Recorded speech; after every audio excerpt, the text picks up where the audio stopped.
स्वामी, आपकी मौन मुखाकृति किस ओर इंगित कर रही है?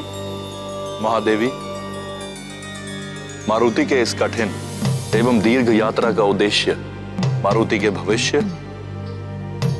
और जगत के कल्याण से जुड़ा है। किंतु सूर्य देव को मात्र एक फल समझकर खाने के लिए इतनी लंबी यात्रा? इससे तो मारुति के जीवन पर संकट आ सकता है देवेश्वर। आप कह रहे हैं कि इससे जगत का कल्याण जुड़ा है? महादेवी, प्रत्येक यात्रा, वह बड़ी हो या छोटी, अवश्य ही कोई ना कोई परिणाम देती है।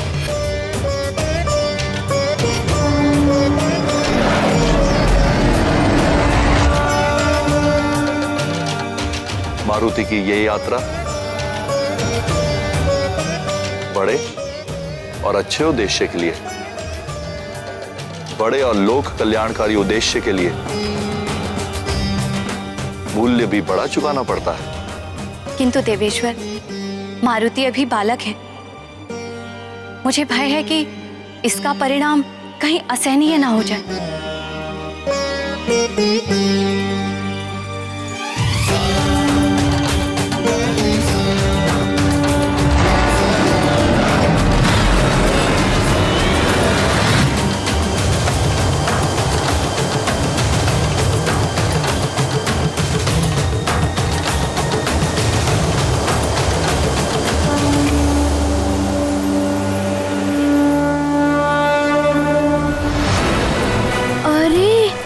तो फिर से बड़ा और चमकीला गोला आ रहा है।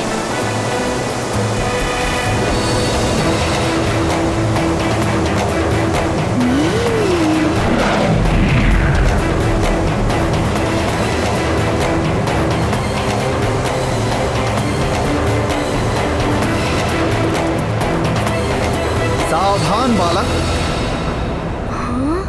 तुम्हारे समक्ष स्वयं कालदेव खड़े हैं।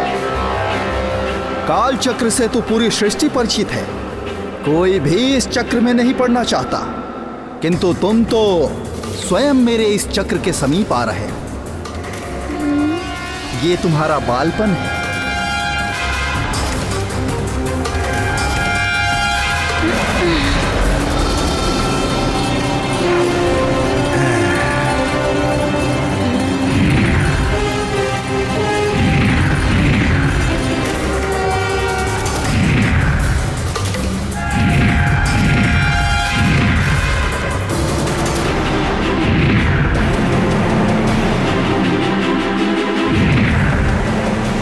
मुझे शीघ्र ही इस आकाश फल तक पहुंचना है और अपनी भूख मिटानी है और माँ की चिंता दूर करनी है।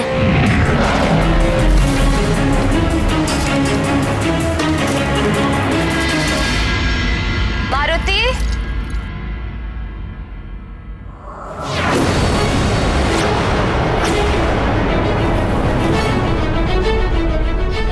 मारुति, कहाँ गया मारुति?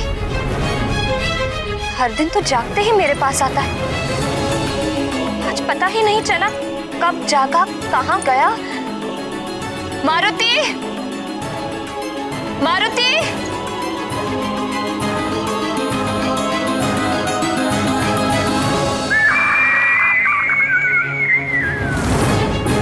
ये तो टिटहरी के चीखने की ध्वनि है।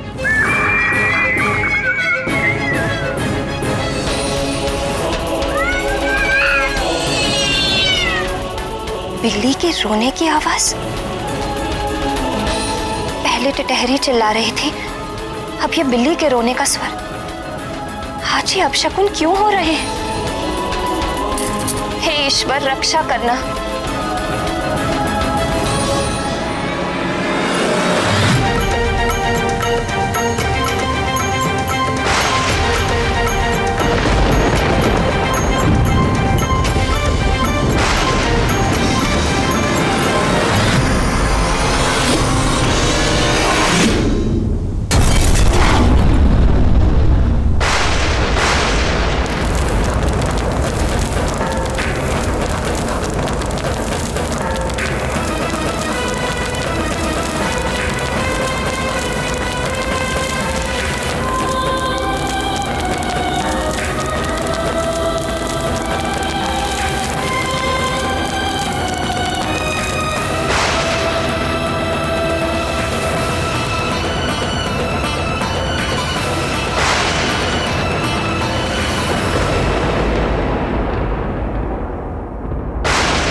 ध्वनि कैसे?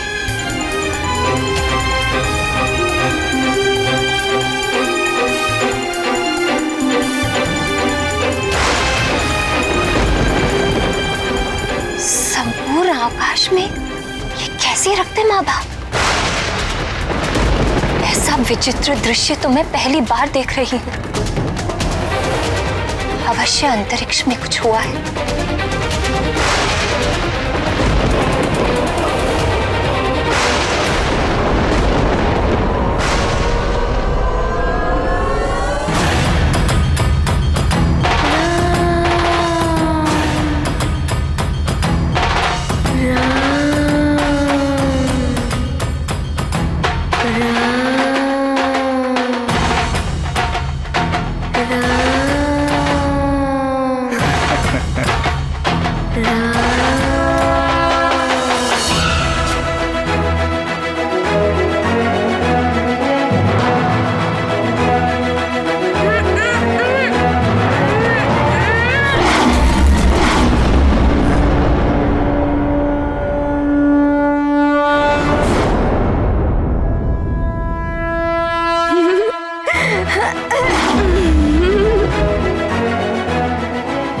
सावधान बालक,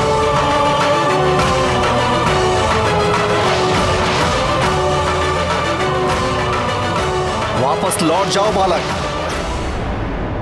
किसी को भी यहां से आगे जाने की अनुमति नहीं है। क्यों? क्यों अनुमति नहीं है? और आप मुझे रोक क्यों रहे हैं? क्योंकि मैं काल देव हूं। ये क्षेत्र मेरे अधिकार में है और यहाँ से आगे जाना वर्जित है। किंतु मुझे भूख लगी है। मुझे उस आकाश फल को खाना है। तभी मेरी भूख मिटेगी और मेरी माँ का भी दुख दूर हो जाएगा।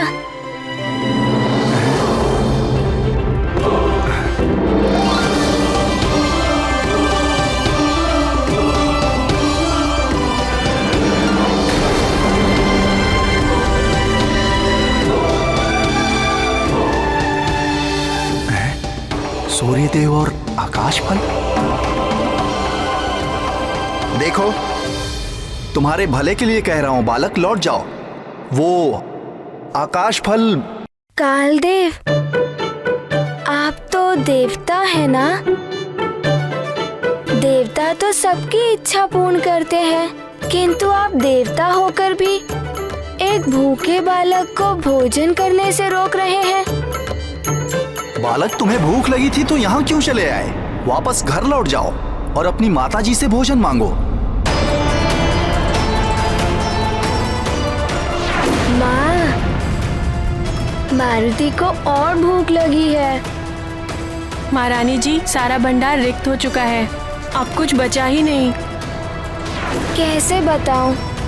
भोजन के लिए ही तो जा रहा हूँ। बिना भूख शांत किए वापस कैसे जा सकता हूँ? बहुत ही हठी हो तुम बालक, वापस लौट जाओ अन्यथा। हाँ, नारद जी ने बताया था मार्ग में अनेक बाधाएं आएंगी। पर ध्यान रहे, उस तक पहुंचने के मार्ग में अनेक बाधाएं आएंगी, परंतु तुम्हें एकाग्र होकर अपने लक्ष्य तक पहुंचना है।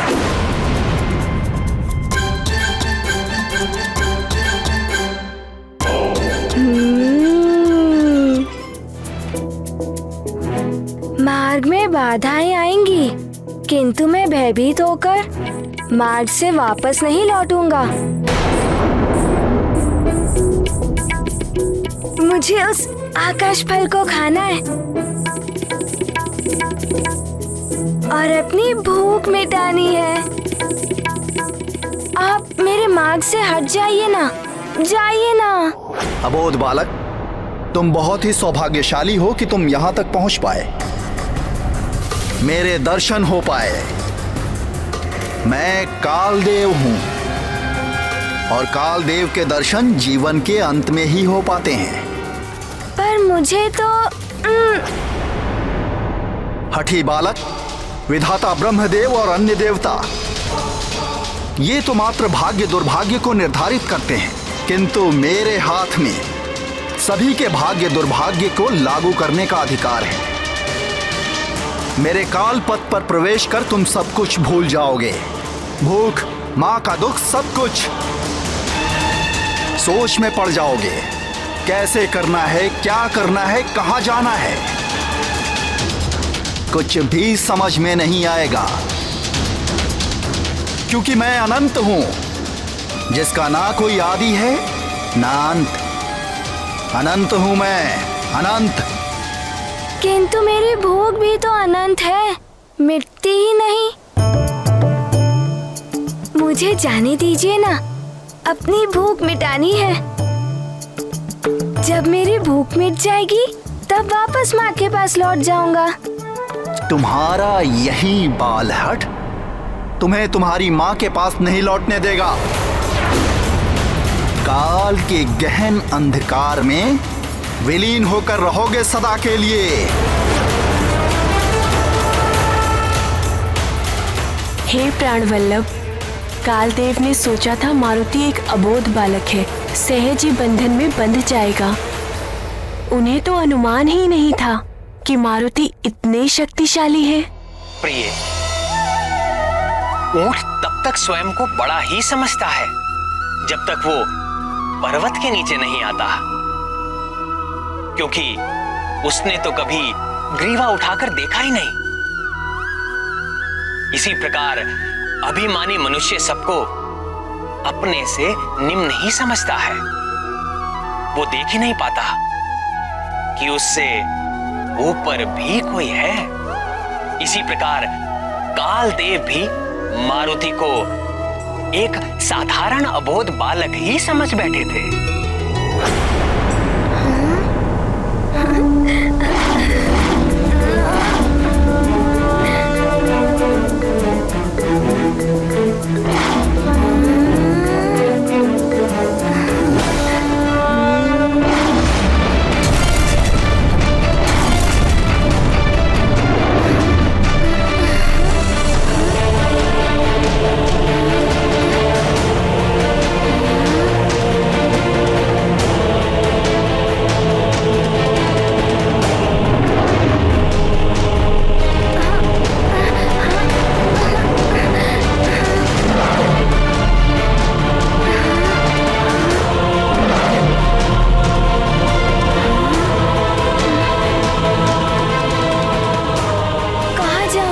समझ में ही नहीं आ रहा है।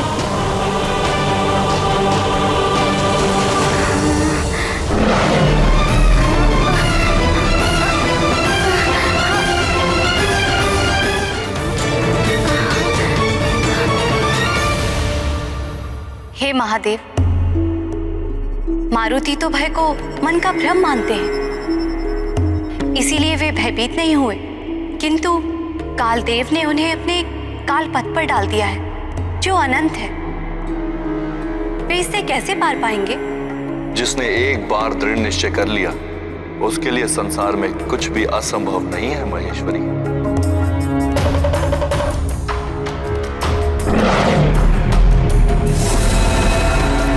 दीपक की एक छोटी सी ज्योति भी गहन अंधकार को मिटा देती है। जल निरंतर बहते हुए चट्टानों को काट देता है।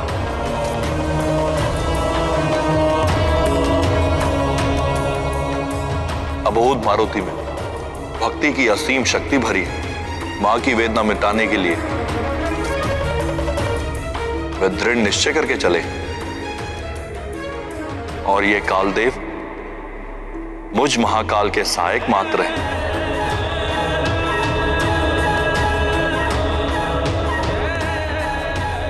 किंतु मारुति मेरे अंश है।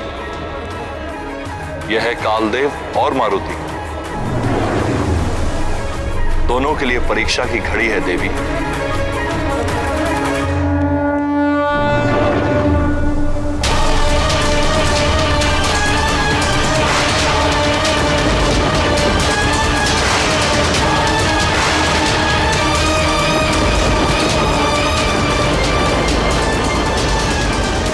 महारानी जी, हमने युवराज को पूरे राजभवन में ढूंढा, किंतु वो हमें कहीं भी दिखाई नहीं दिए। अरे राजभवन में नहीं है, राजभवन में नहीं है तो कहाँ गया होगा?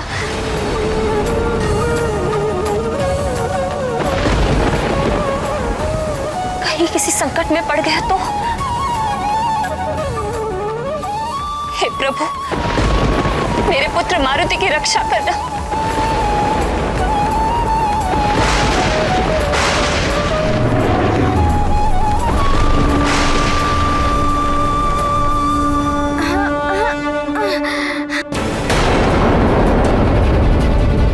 सूर्येन्दुग्रहणं यावत् तावत् कुर्याजपादिकम्। सूर्येन्दुग्रहणं यावत् तावत् कुर्याजपादिकम्। महाराज, क्या हुआ महारानी? मारुति का कुछ पता नहीं चल रहा। पूरा राजभवन देख लिया, वो कहीं नहीं मिला। राजन,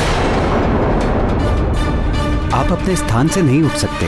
किंतु पुरोहित जी, मेरा पुत्र कहीं। बीच यज्ञ से उठना अशुभ होता है राजन। यह आपके परिवार और सारे राज्य के लिए हानिकारक हो सकता है।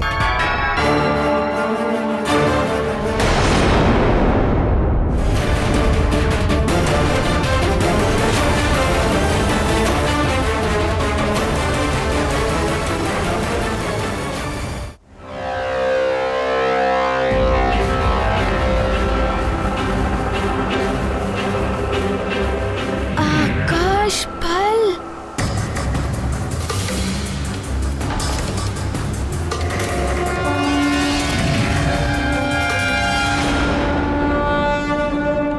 महाराज, आप अपने स्थान से नहीं उठ सकते हैं। किंतु पुरोहित जी, मेरा पुत्र कहीं। बीच यज्ञ से उठना अशुभ होता है राजन। यह आपके परिवार और सारे राज्य के लिए हानिकारक हो सकता है।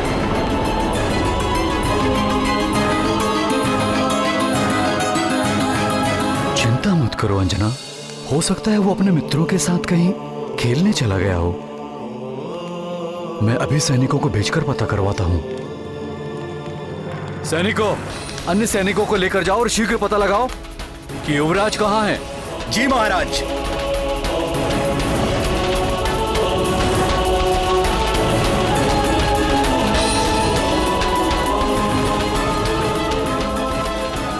यज्ञ आरंभ कीजिए महाराज। ओम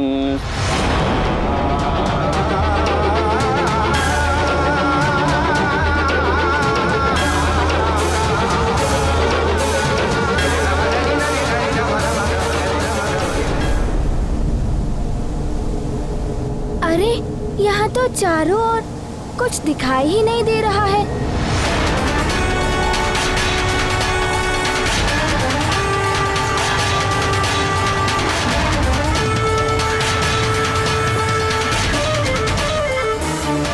एक तो यह आकाश फल दिखाई नहीं दे रहा है।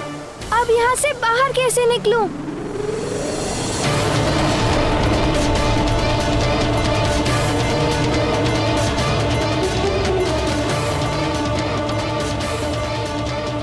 तुम एक अल्पायु के अबोध बालक हो। मुझे दया आ रही है तुम पर। देखो, अभी भी मेरी बात मान लो और लौट जाओ। इस कालपथ के गहन अंधकार में अपने भविष्य को ऐसे भटकते हुए विलीन मत होने दो। लौट जाओ। किंतु मुझे बहुत भूख लगी है। जब मैं आकाश फल को खाऊंगा तभी मेरी भूख मिटेगी। बहुत ही हठी बालक है ये।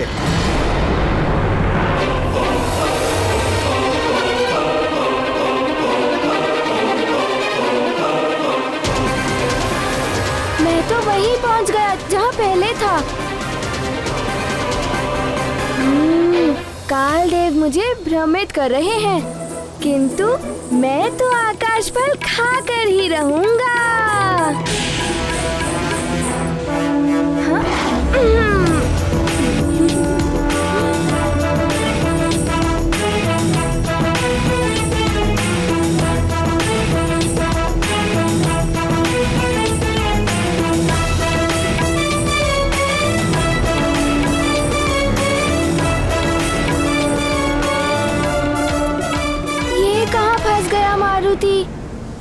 इसका तो अंत ही नहीं दिखाई दे रहा है।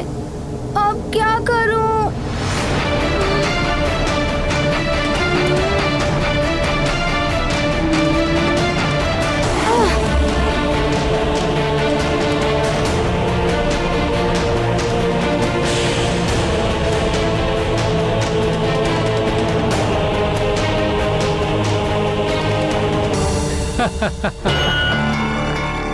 अबोध है बालक, जो कालदेव के सत्य को समझ नहीं पाया, अन्यथा कालपथ की ओर बढ़ने का साहस नहीं कर पाता।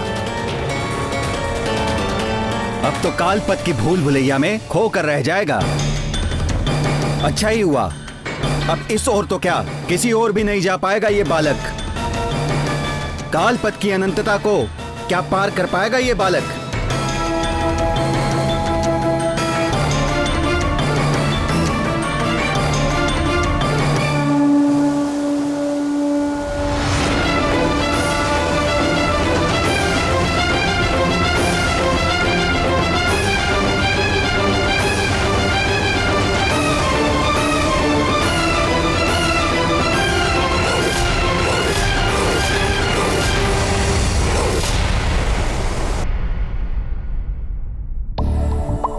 अभी तक तो मारुति को लौट आना चाहिए था।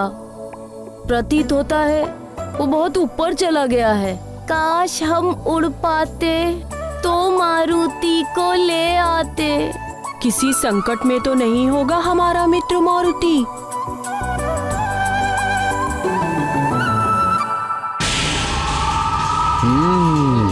बलबला बलबल। ऊपर गया है मारुति। ये मूर्ख बालक भले ही ना समझे, किंतु मैं समझ गया हूँ। बलबला बलबल, उसका आकाश फल कोई और नहीं, सूर्य है, सूर्य। बलबला बलबल, आज कुछ तो घटना घटेगी। ये भी हो सकता है कि मुझे ज्ञात हो जाए कि उसके पीछे किन देवताओं की शक्ति है। बलबला बलबल। युवराज, युवराज, युवराज मारुति, युवराज मारुति, मारुति, युवराज मारुति न जाने कहाँ चले गए हैं। कुछ भी ज्ञात नहीं है। कहाँ चले गए हमारे युवराज मारुति? उनके मित्र भी तो नहीं दिखाई दे रहे हैं। यह हो सकता है उनके साथ में हो। उन्हें अवश्य ही ज्ञात होगा कि हमारे युवराज मारुति कहाँ हैं। हाँ हाँ, चलो चलो देखते हैं। यदि मारुति के मित्र इन सैनिकों को मिल गए तो मुझे कुछ करना होगा। युवराज, युवराज मारुति।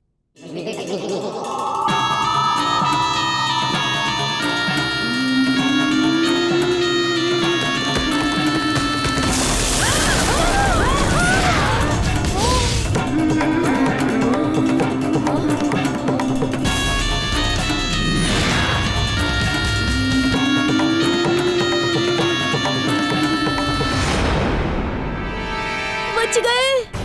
तनिक भी इधर उधर होते तो ये डाल हमारे ऊपर ही गिरती। हाँ, चोट लग जाती अभी।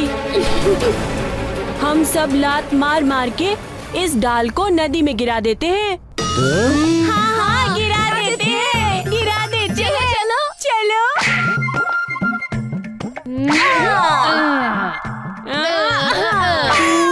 कुछ तो बताओ अपने मित्र मारुति के लिए, हम क्या करें?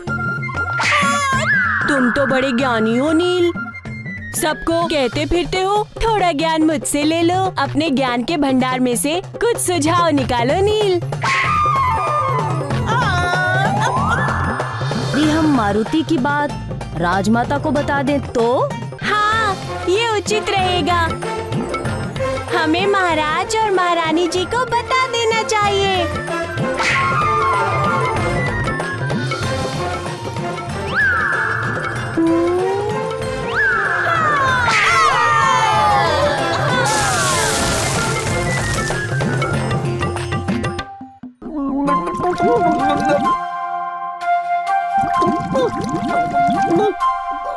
युवराज, युवराज, युवराज। ये तो सैनिक है। अवश्य ही महाराज ने मारुति को ढूंढने भेजा है। तो फिर चलो चलो चलो चलो चलो।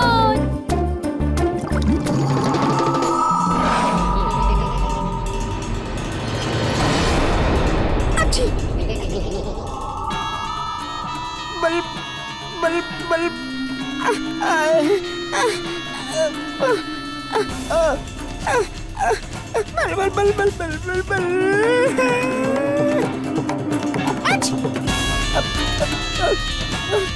तिमल शिकलिया से निकल।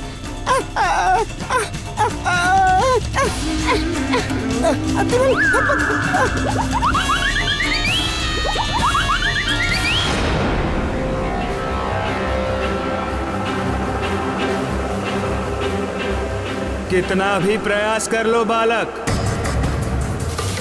मेरे काल पथ को पार करना इतना सरल नहीं है बालक।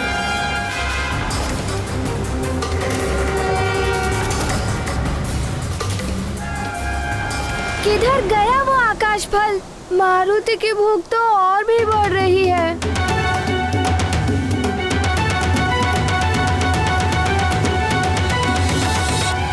मैंने तुमसे पहले ही कहा था बालक, मैं अनंत हूं। मेरी गहराई अथाह है, जिसकी था तुम क्या कोई भी नहीं पा सकता।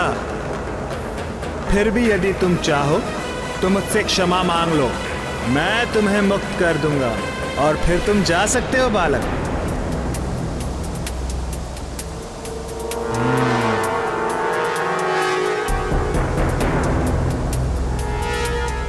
क्या सोच रहे हो बालक?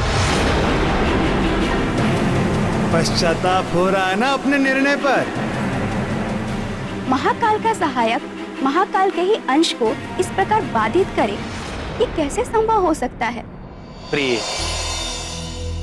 जल में पड़ते हुए प्रतिबिंब को देखकर कोई चंद्रमा को बांध सका है क्या? काल देव का काल पथ भले ही मेघों के समान अंधकारमय है, किंतु मारुति भक्ति और ज्ञान रूपी विद्युत है। जिस क्षण चमकेंगे सारा अंधकार दूर हो जाएगा। पश्चाताप तो नहीं हो रहा है। मारुति ये सोच रहा था कि आप कितने विस्तार में हैं। क्या मैं भी आपके भांति विस्तार पा सकता हूँ? विस्तार पाना कोई बालकों की क्रीड़ा नहीं है। फिर भी मैं प्रयास करके देखता हूँ। देख लो। अरे तुम तो सच में बड़े होते जा रहे हो। हाँ, प्रयास कर रहा हूँ कि आपसे भी बड़ा हो जाऊँ।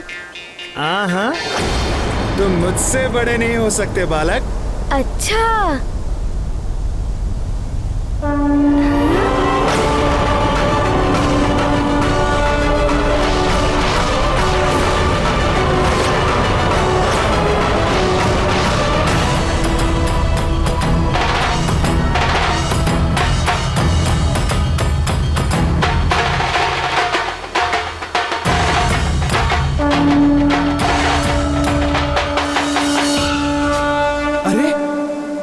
ये कैसे हो सकता है? तुम तो मुझ अनंत से भी अनंत होते जा रहे हो। देखा आपने? मैं जिस तरह से बड़ा होता हूँ उसी तरह से छोटा भी हो जाता हूँ।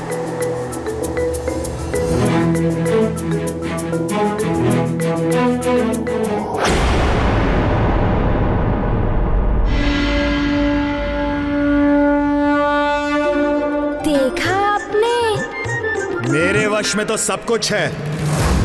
मैं बड़ा भी हो सकता हूँ और छोटा भी। अच्छा, तो फिर दिखाइए ना। बालक, मुझे चुनौती दे रहे हो? हाँ?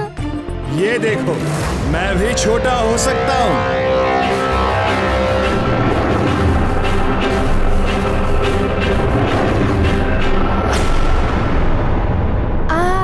छोटे तो हो रहे हैं, किंतु मैं बिंदु के समान छोटा हो सकता हूँ।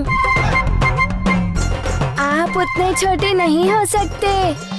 मैं काल हूँ, लघु से लघुत्तम भी बना सकता हूँ मैं स्वयं को। विश्वास नहीं होता। मेरी तो छोटी हथेली है। यदि आप इससे भी छोटे हो गए तो मैं आपको मान लूंगा। अच्छा, किंतु मैं तुम्हारे लिए क्यों करूं? क्योंकि आप ऐसा कर ही नहीं सकते।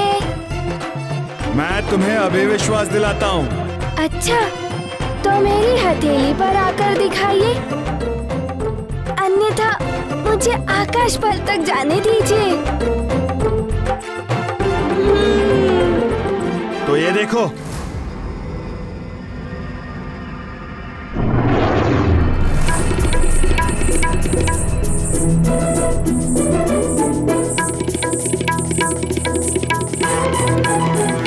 ये हो क्या रहा है?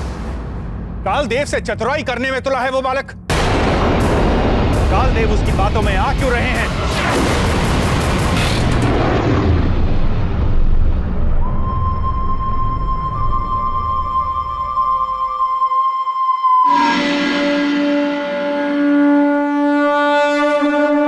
देखा तुमने बालक, काल के लिए कुछ भी असंभव नहीं है। क्षमा कीजिएगा कालदेव। अरे बालक, अरे क्या? अरे बालक, ये क्या कर रहे हो? क्या कर रहे हो बालक? तुमने अपनी हथेली क्यों बंद कर ली? क्योंकि मारुति को भूख लगी है, मुझे उस आकाश फल तक जाना है और अपनी भूख मिटानी है। बालक, मुट्ठी खोलो, मुट्ठी खोलो बालक, हमें मुक्त कर दो बालक।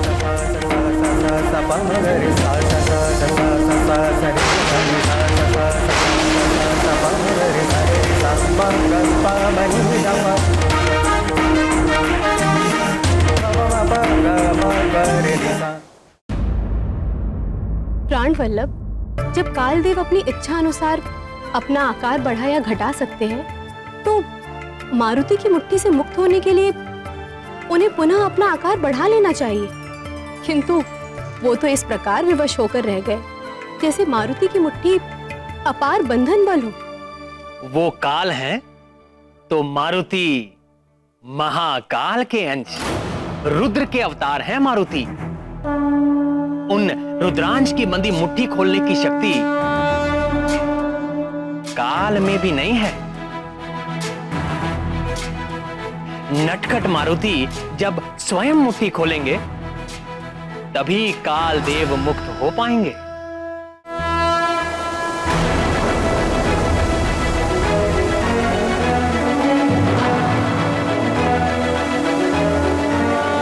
अरे अरे, ये तुमने क्या किया बालक? बालक, मुट्ठी खोलो, मुट्ठी खोलो बालक, अन्यथा सृष्टि का कालक्रम बिगड़ जाएगा।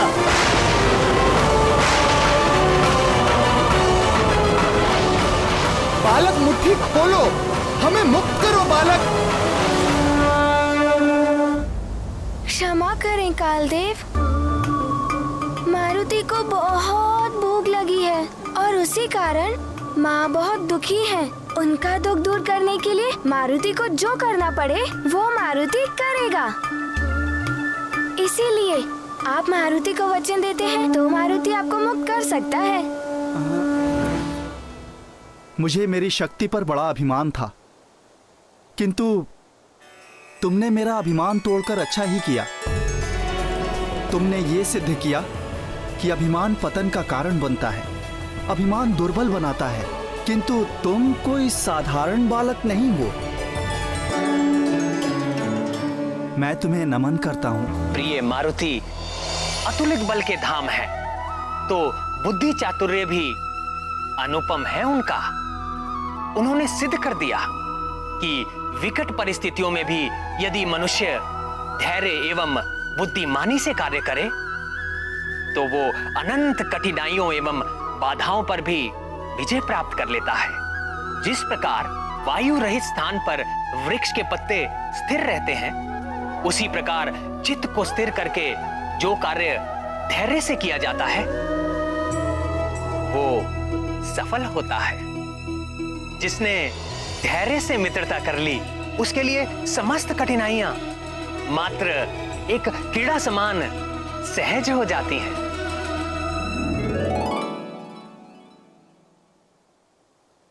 कालदेव, यदि मेरे कारण आपको कोई कष्ट पहुंचा हो या किसी प्रकार का दुख हुआ हो तो मारुति को क्षमा कर दीजिए। तथास्तु।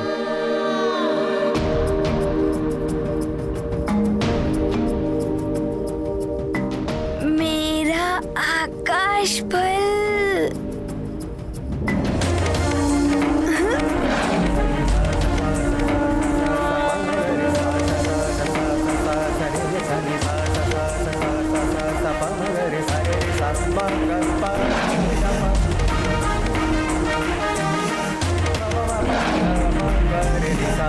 यत्वा सूर्यस्वर्भानुस्तमसा विद्यतासुरः अचित्रविद्यता मुक्तो भवनान्यतीरयु सर्वानुरोधयतीन्द्रमाया। न जाने कहाँ है मेरा लाल। स्वामी ने सैनिक भेजे थे उसे ढूंढने के लिए, किंतु वो भी अभी तक कोई समाचार लेकर नहीं लौटे। मैं स्वयं जाकर ढूंढती हूँ उसे।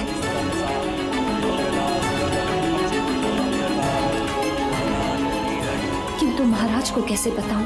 यज्ञ आरंभ हो गया है। कुछ कहूंगी तो यज्ञ में बाधा पड़ जाएगी।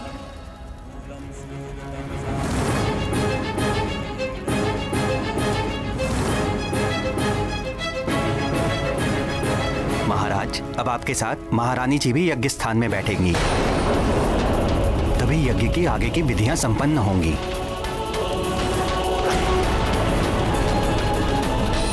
अब क्या करूं मैं? ममता पुत्र के लिए व्याकुल है। पत्नी धर्म और राजधर्म कर्तव्य से बांध रहे हैं। महारानी जी, मैं आपकी भी दुविधा समझता हूँ, किंतु ये यज्ञ अनिष्ट से आपकी, आपके परिवार की और सारे राज्य की रक्षा करेगा। राहु से सूर्य को जो कष्ट प्राप्त होता है उसके निवारण के लिए ही ये यज्ञ रखा गया है।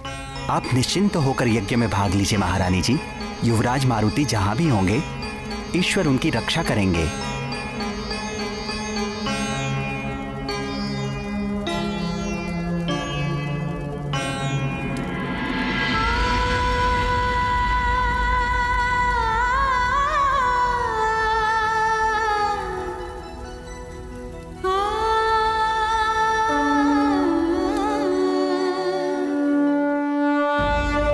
सूर्यदेव, वो बालक तो कालदेव से बचने में सफल रहा, किंतु ये हुआ कैसे?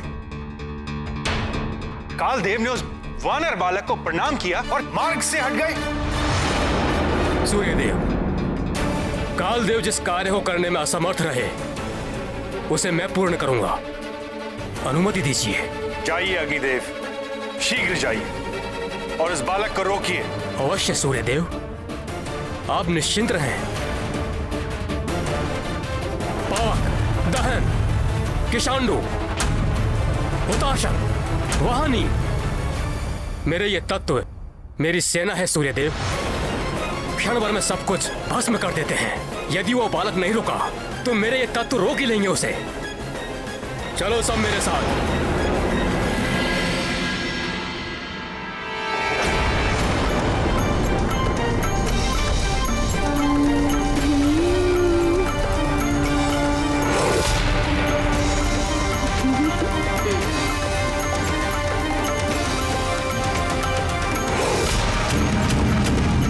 जाओ बालक।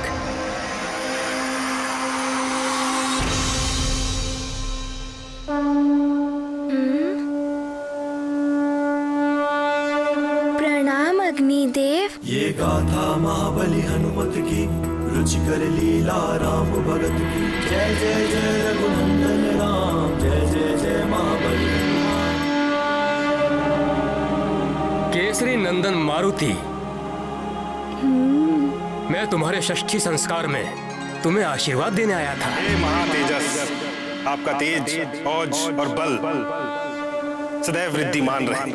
मारुति प्रभु का है विस्फोट, अहम पर करते निश्चल चोट। अब तुम मेरा एक श्रेष्ठ सुझाव भी मान लो, वापस चले जाओ। तुम्हारा यहाँ से आगे जाना अनुचित है। अब क्या करें मारुति? अब तो आप भी मारुति को भटका रहे हैं, किंतु मारुति अपने लक्ष्य को पाने के लिए दृढ़ निश्चय ही करके निकला है। रोको मारुति को।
एकाएक इतना अधिक ताप क्यों बढ़ गया है?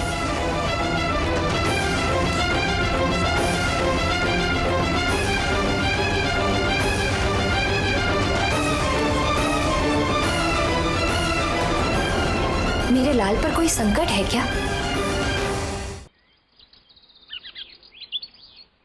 सैनिकों की पुकार तो यहीं से आ रही थी। किस ओर निकल गए सैनिक? युवराज मारुति!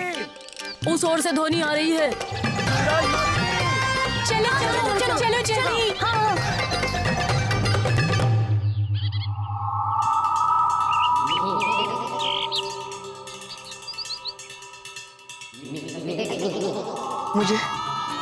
मुझे इन्हें रोकना होगा, पर क्या करूं? कैसे?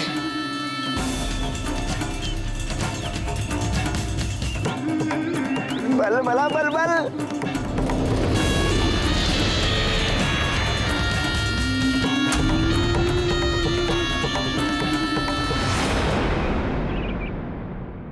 अरे फल, इसे मैं खा लेता हूँ, बहुत भूख लगी है।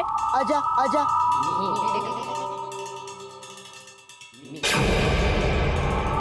अरे ये तो लुढ़क गया। अरे क्या हुआ गंधमादन? थोड़ा ज्ञान मुझसे ले लो, लौट कर फल खा लेना।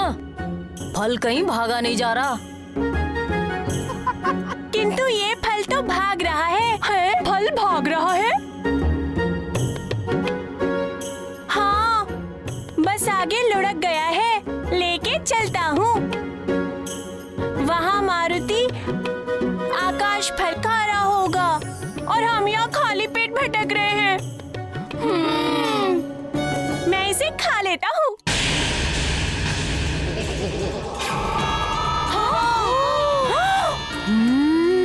बोला था ना कि ये लुढ़क रहा है। बल बला बल बल। मुझे खाएगा, अति बल को खाएगा। आजा आजा आजा आजा।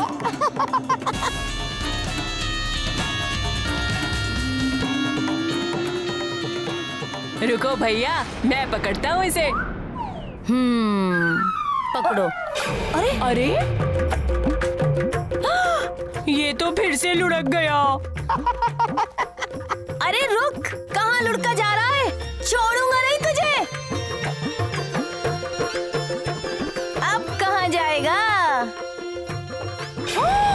भागो! अरे पकड़ो उसे, पकड़ो पकड़ो। अरे वो देखो कितना आगे चला गया। अरे उसे पकड़ो। हाँ हाँ पकड़ो। ये पकड़ो। अरे ये चला गया, तो और आगे बढ़ गया। ये सेब तो गुफा के अंदर चला गया। चलो चलो अंदर चलो। हाँ हाँ चलो जल्दी चलो। शीघ्र से आगे बढ़ो।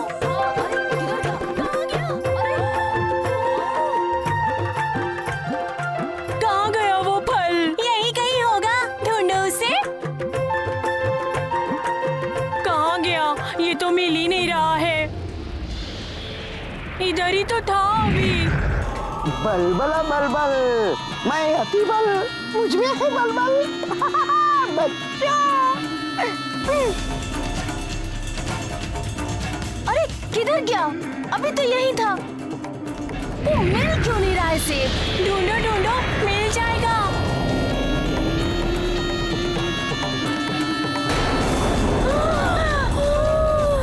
ये गुफा का द्वार बंद कैसे हो गया? हम बाहर कैसे जाएंगे?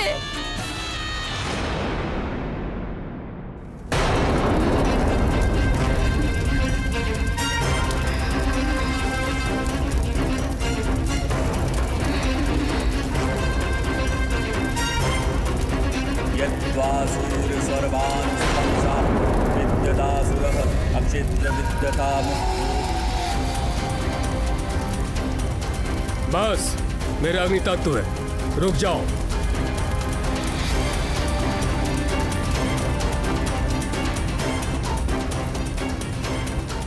हठ मत करो मारुति, अपने माता पिता का स्मरण करो। तुम्हें कोई भी आघात होगा तो उन्हें कितना दुख होगा। माँ, मारुति को और भूख लगी है। सारा भंडार रिक्त हो चुका है, अब कुछ बचा ही नहीं।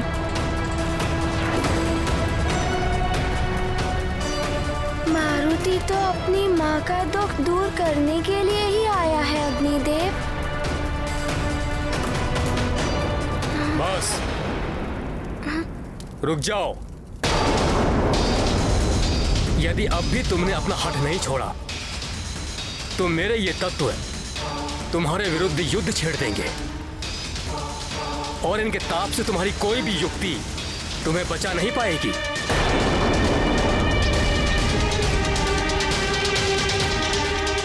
किंतु मारुति को भी अब सबसे युद्ध नहीं करना है। मारुति को तो अपनी भूख मिटानी है उस आकाश फल को खाकर।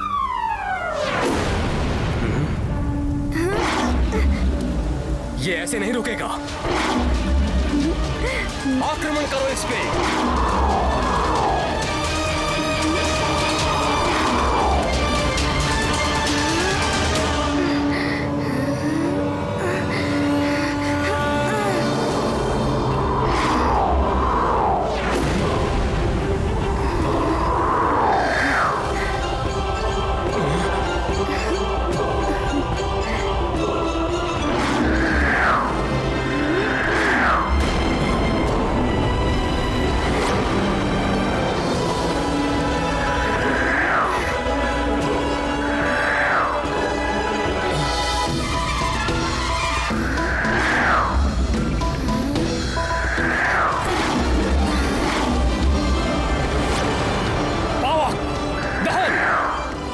बल का प्रयोग करो।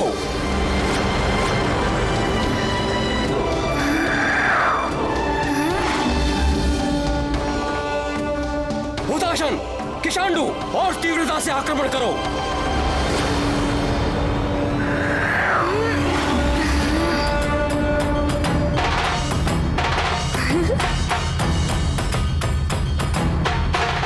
और तीव्रता से आक्रमण करो।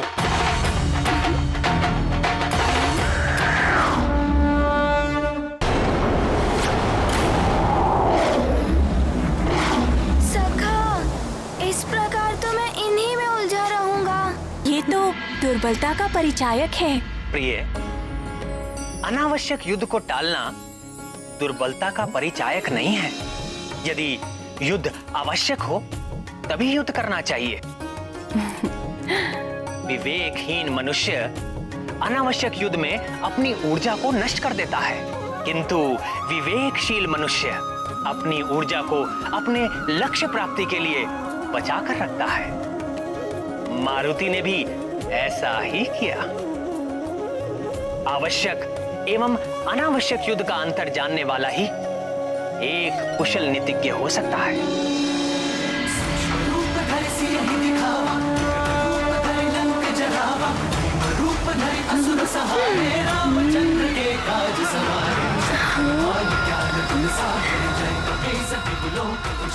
ये क्या? ये बालक तो इस ओर आ रहा है। अग्निदेव इसकी चाल समझ क्यों नहीं पा रहे हैं? किंतु सूर्यदेव, अधिक देर नहीं बच पाएगा ये अग्निदेव की दृष्टि से। इस तरह से नहीं मानेगा ये। घेर लो इसको और अपनी प्रचंड ज्वाला में भस्म कर दो।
बस बहुत हो गया, अब और आगे नहीं जा पाओगे तुम।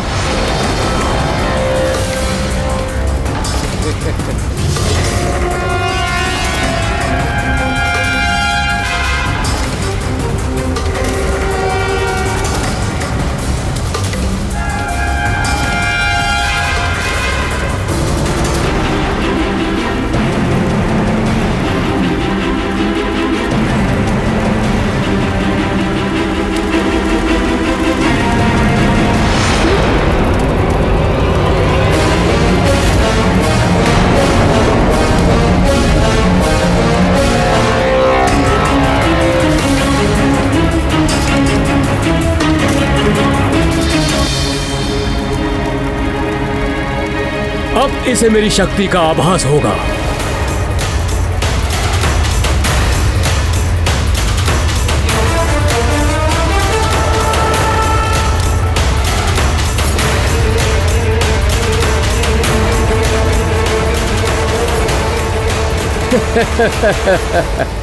अब तुम कहीं नहीं जा सकते।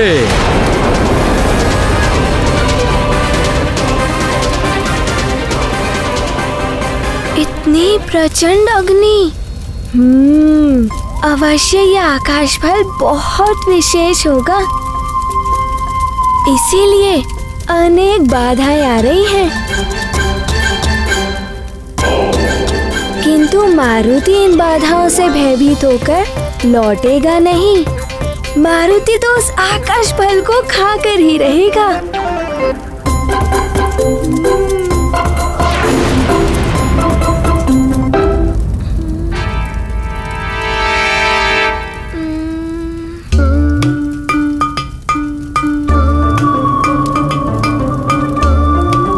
किंतु क्या करे मारुति, कुछ तो करना ही होगा।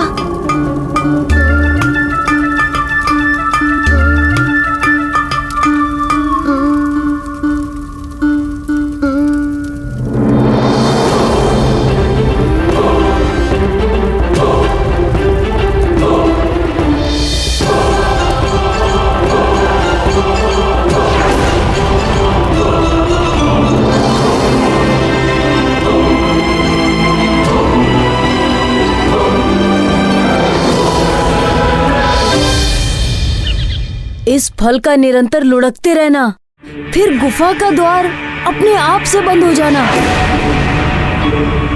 कहीं किसी मायावी असुर ने हमें अपने माया जाल में तो नहीं फंसा लिया? लगता है किसी ने बड़ी चट्टान फंसा दी है द्वार पर, तोड़ना होगा इसे। चलो द्वार खोलते हैं। चलो। अकबर, कहीं मैं फिर से पीट ना जाऊं।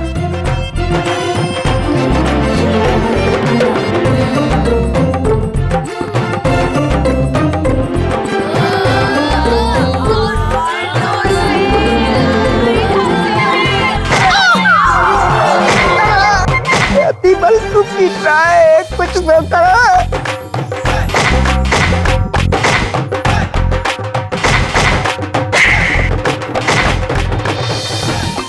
देखिए लंकेश, आपके लिए मैं क्या क्या सहन कर रहा हूँ।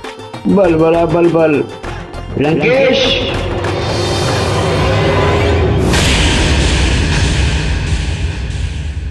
है कहाँ ये अतिबल? हर बात पे बल बल आता रहता था, परंतु जब से सुमेरु गया है कोई सूचना नहीं। ग्रहण का भी समय आ चुका है, कहाँ है अतिबल?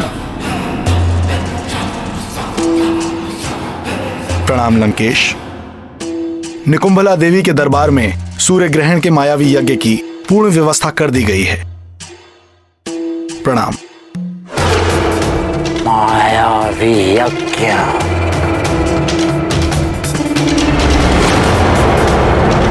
राहुल, तू हर दिन इसी तरह सूर्य को ग्रसा कर। सूर्य को ग्रहण लगते ही हमारी असुरी शक्तियां प्रबल हो उठती हैं। ग्रहण काल में मायावी यज्ञ से हमारे मायावी असुरों को अनेकों आसुरी सिद्धियां प्राप्त होती हैं। जय मां निकुंभला। महाराज दशानन की, महाराज दशानन की, लंकाधिपति रावण की, महाराज लंकेश्वर की, महाराज लंकेश्वर की, महाराज लंकेश्वर की,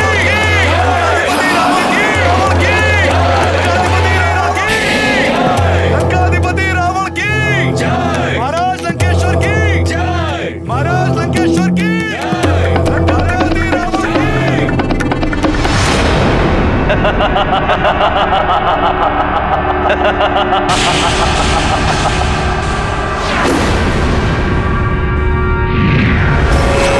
दशानन लंकेश को काल नेमी का प्रणाम। दशानन, आपने जो कहा था वो पूर्ण हो गया। पंपा सर नरेश ने मानव और वानर राजाओं की सभा बड़े उत्साह, बड़े जतन से आयोजित की थी, वो विफल हो गई है। दशानन, मैंने मानव और वानर राजाओं में फूट डाल दी।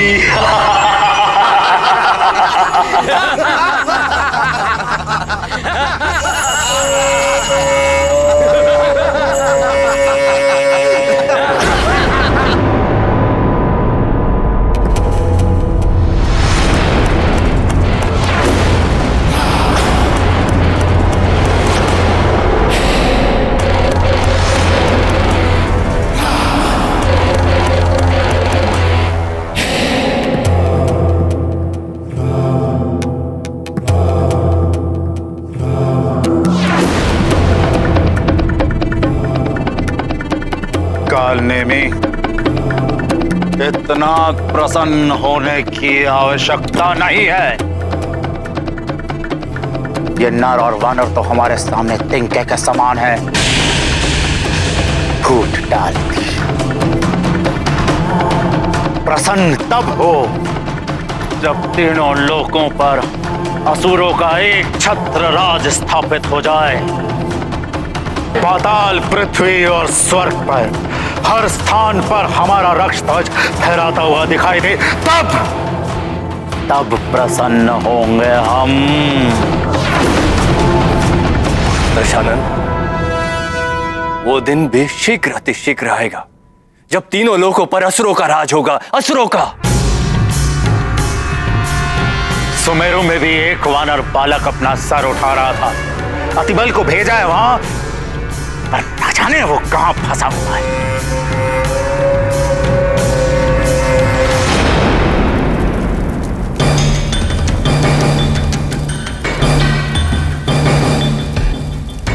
अब इस अग्निकुंड के समक्ष और अधिक देर तक ठहर नहीं पाओगे मारुति। लौटना होगा तुम्हें, अन्यथा चलकर भस्म हो जाओगे। मारुति को क्षमा कीजिए अग्निदेव।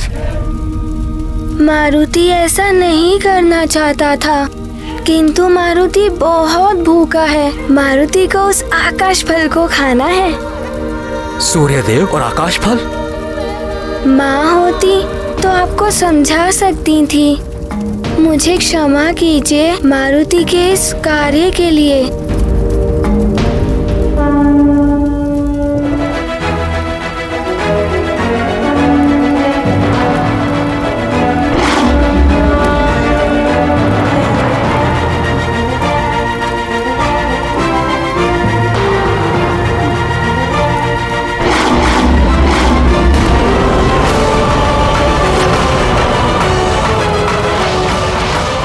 असंभव।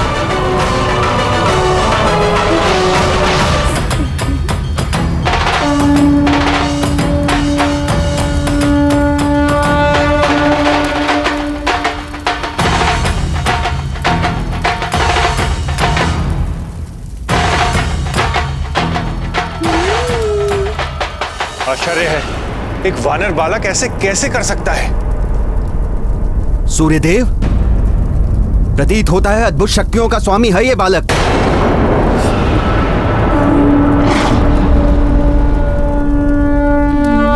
मैं सब समझ गया। बड़ी सहजता के साथ तुमने मेरे अग्नि तत्वों को स्वयं में समाहित कर लिया और मेरा अभिमान तोड़ दिया। मेरे सभी अग्नि तत्वों को वापस लौटा दो और आगे बढ़ो।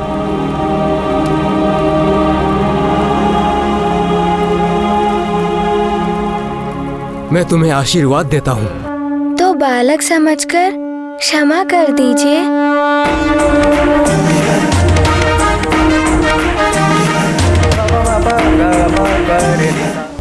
प्रकृति के कार्यों में हस्तक्षेप किया, उनके नियमों का उल्लंघन किया, उनके कारण जगत का अनर्थ भी हो सकता। लीला में अर्थ और अनर्थ का भाव बना ही रहता है प्रिय। लीला के परिणाम में जगत का कल्याण ही निहित होता है।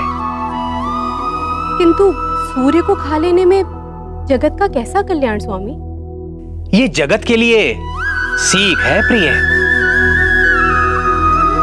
प्रथम तो ये कि यदि नन्हा सा बालक भी ठान ले तो सूर्य जैसे सुदूर रहने वाले लक्ष्य को भी पाने में सफल हो सकता है।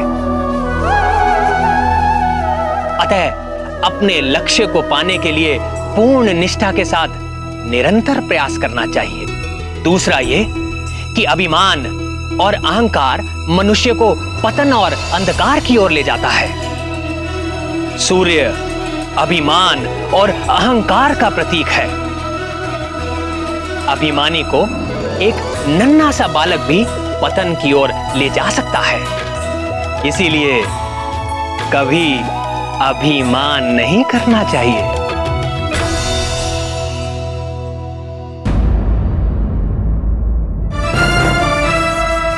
बहुत निर्भय है ये बालक। प्रतीत होता है मुझे स्वयं ही इसे रोकने के लिए जाना पड़ेगा। नहीं सूर्यदेव, आप स्वयं। मैंने उसे रोकने के लिए एक विशिष्ट रणनीति सोची है। वो बालक यहां तक नहीं आ पाएगा। मुझे अनुमति दीजिए। उचित है वरुण देव, जाइए और रोकिए इस बालक को। जो आज्ञा सूर्यदेव।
से छुपा दिया।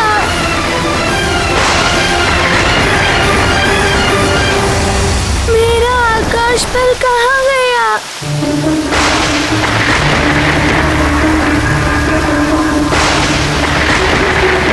इन बादलों ने छुपा दिया मेरा आकाश पल। मेरा आकाश पल।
ये वरुण का मेघजाल है बालक।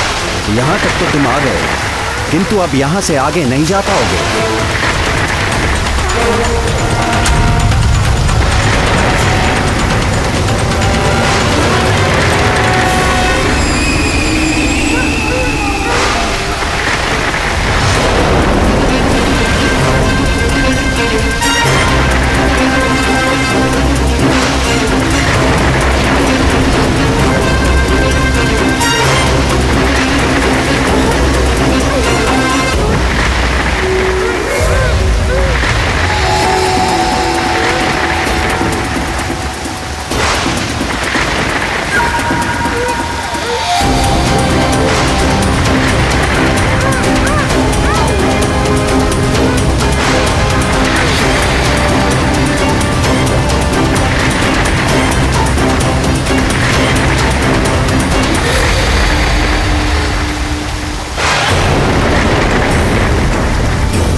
क्या है?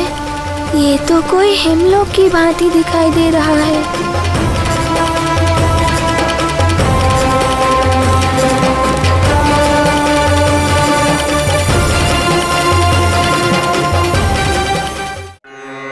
यत्त्वा सूर्यसर्वानुस्तमसा विद्यदासुरः अक्षित्र विद्यथा मुक्तो भुवनान्यदीधयु सर्वानुरोदयतीन्द्रमाया अवो दिवो वर्त।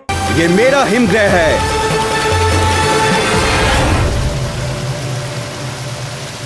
इतनी शीतलता है यहाँ की कि अब तुम मात्र एक हिमशिला बनकर रह जाओगे। यहाँ से जाना तो दूर की बात है बालक, तुम तो यहाँ से निकल भी नहीं पाओगे। यहीं स्थिर होकर रह जाओगे सदा सदा के लिए।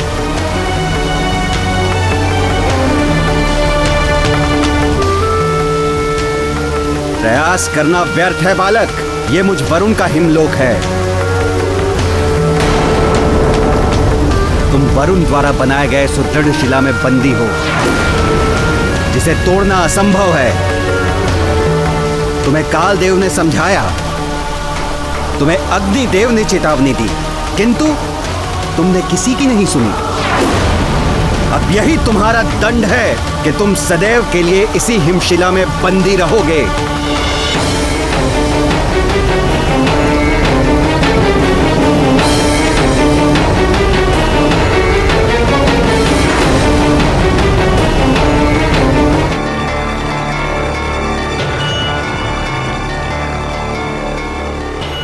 अब यही तुम्हारा दंड है, तुम सदैव के लिए इसी हिमशिला में बंदी रहोगे।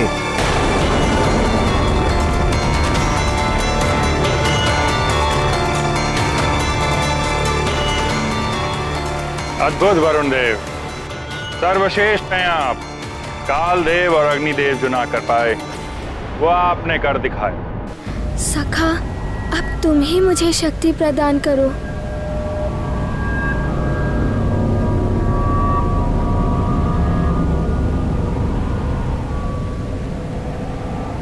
अब तो मारुति की भूख भी तीव्र हो रही है।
वरुण देव, क्षमा कीजिएगा। मारुति को आपसे युद्ध करने में कोई रुचि नहीं है।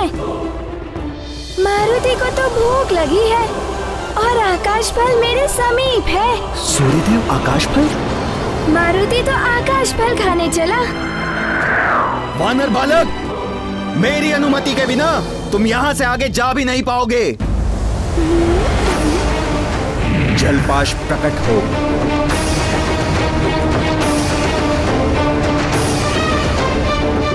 ये जलपाश है, तुम्हें बंदी बनाकर मेरे समक्ष लाएगा।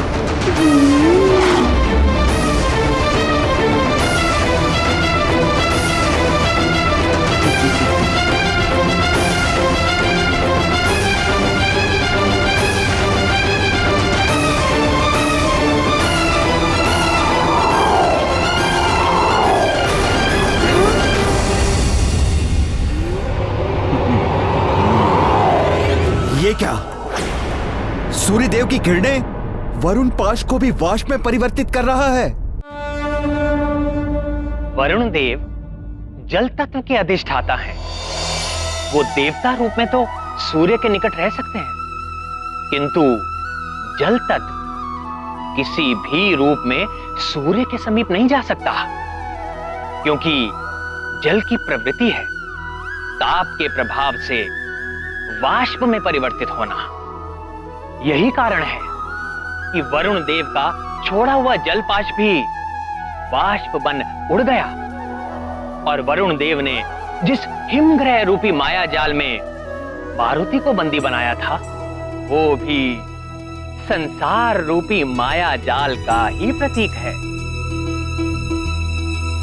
ये माया जाल गहरे अंधकार की भांति होता है।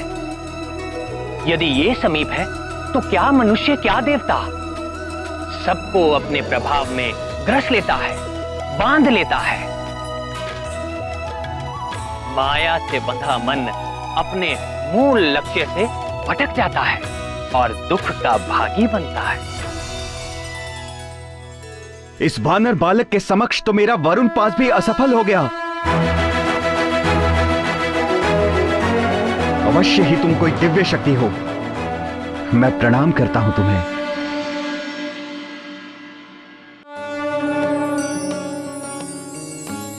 जिस पल आत्मा माया के मिथ्या भ्रम को जान लेती है और सत्य की प्रकाश शक्ति को पहचान कर माया जाल को तोड़ने का सच्चा प्रयास करती है, माया का भ्रामक आवरण मिट जाता है। यहां मारुति भी सत्य के प्रकाश का ही प्रतीक है। और उन्हें भी कोई माया का जाल बांध ही नहीं सकता।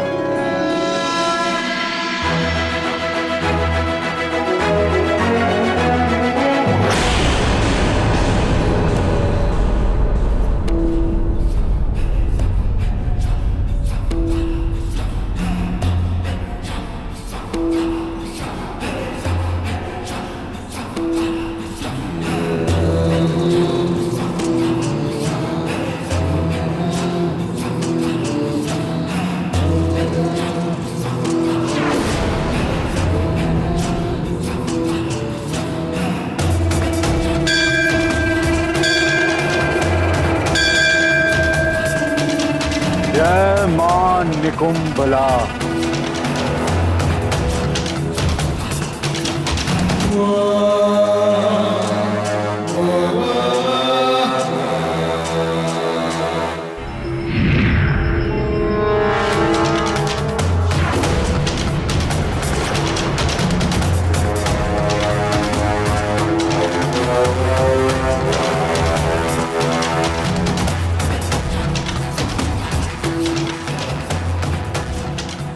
असुर शिल्पी में मेरे माननीय ससुर जी मेरे मार्गदर्शक हैं आप। मेरा प्रणाम स्वीकार करें।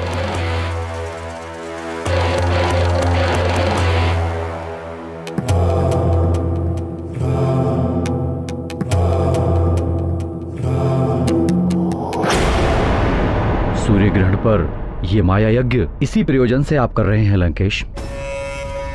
योजना अनुसार यंत्र की व्यवस्था हो गई लंकेश?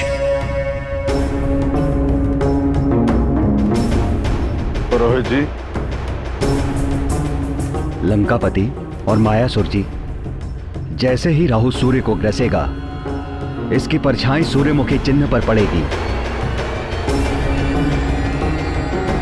और हमें ज्ञात होगा सूर्य ग्रहण आरंभ हो रहा है।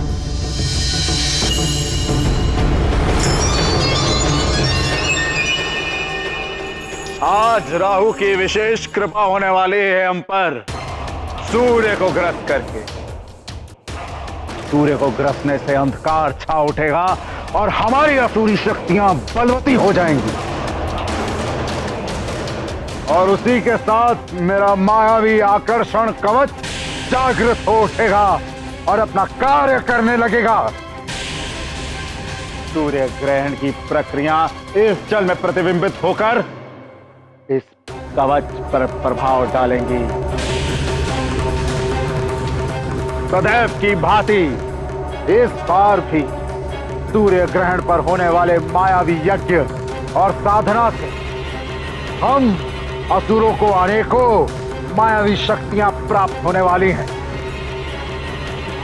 आज खगरा सूर्य ग्रहण है जो कई वर्षों में एक बार पड़ता है।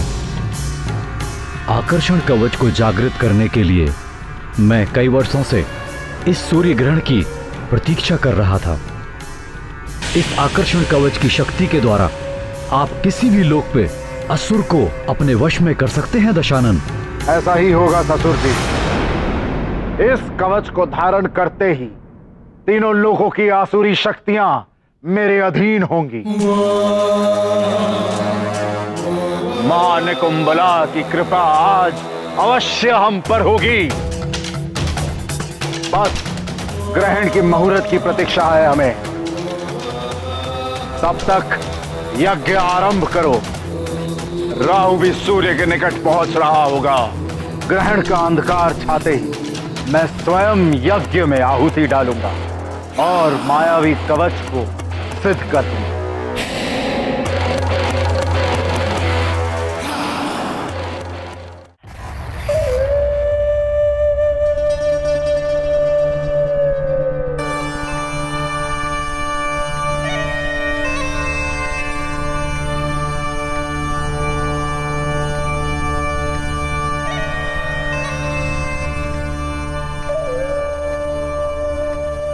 राहु, मेरे पुत्र, यदि मुझ सिंहिका का वश चलता तो उस दुष्ट सूर्य को मैं सदा सदा के लिए समाप्त कर देती।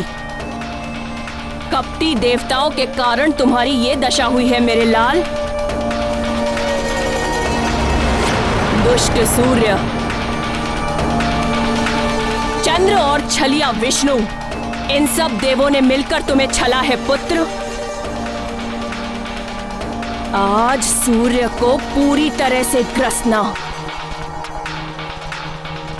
जितनी पीड़ा तुम उसे दोगे उतनी ही शांति मिलेगी तुम्हारी मां को। सूर्य, सूर्य, मैं राहु, मैं जानता हूं, मैं आज तुम्हें ग्रसने वाला हूं, इसलिए सारा संसार तुम्हें सहानुभूति की दृष्टि से देख रहा होगा, लेकिन मुझसे कोई सहानुभूति, कोई दया नहीं मिलेगी तुम्हें।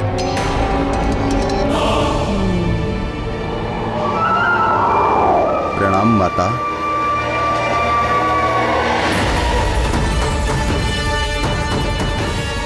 केतु, तुम सदैव विलंब करते हो आने में। ये सब देवताओं के कारण, मैं तो आप ही का हिस्सा हूं।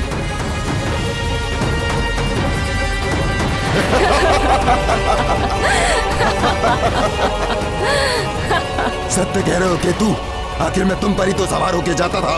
अब तो तुम जिस पर भी सवार होते हो उसकी तो बड़ी दुर्दशा कर देते हो। सत्य है केतु, परंतु ये सूर्य आज मेरा ग्रास है, ग्रास है।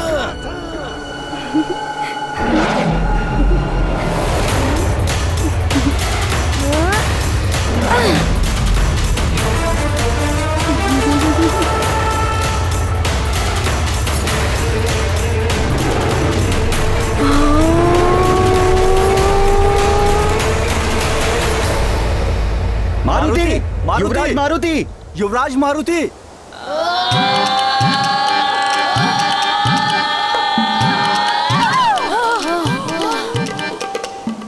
आज हमारा मित्र मारुति होता तो अवश्य ही हमें इस गुफा से बाहर निकाल लेता।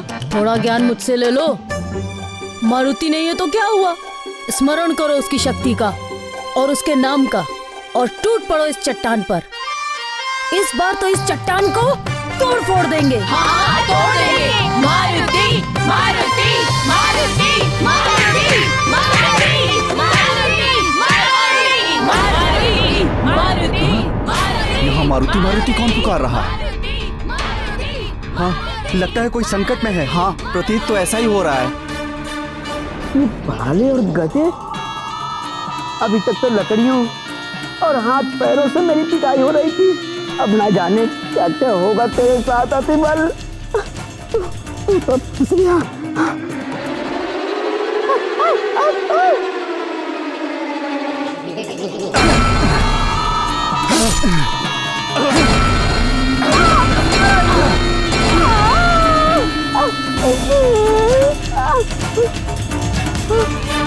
ये ध्वनि तो उस ओर से आ रही है। चलो देखते हैं। हाँ, कौन चलो।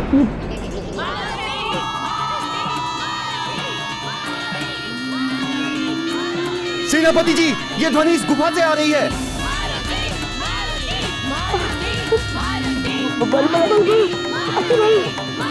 आगे निकल।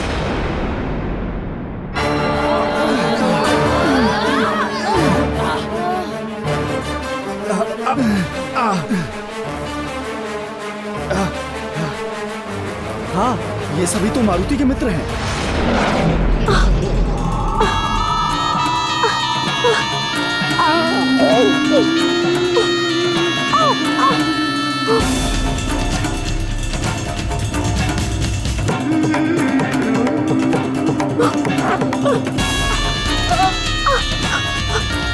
तुम लोग ठीक तो हो? आप सब मारुति को ढूंढ रहे हो ना? हाँ। वो आकाश की ओर उड़ गया है। कह रहा था आकाश फल खाने जा रहा हूँ। आकाश फल? वो सूर्य की ओर इंगित कर रहा था। अर्थात युवराज सूर्य को आकाश फल समझकर खाने गए हैं। ओम महादेव जातिवल्ली पुष्पको क्षीर पांडुर सोम सौम्यो भवास्माकं सर्वदा ते नमो नमः।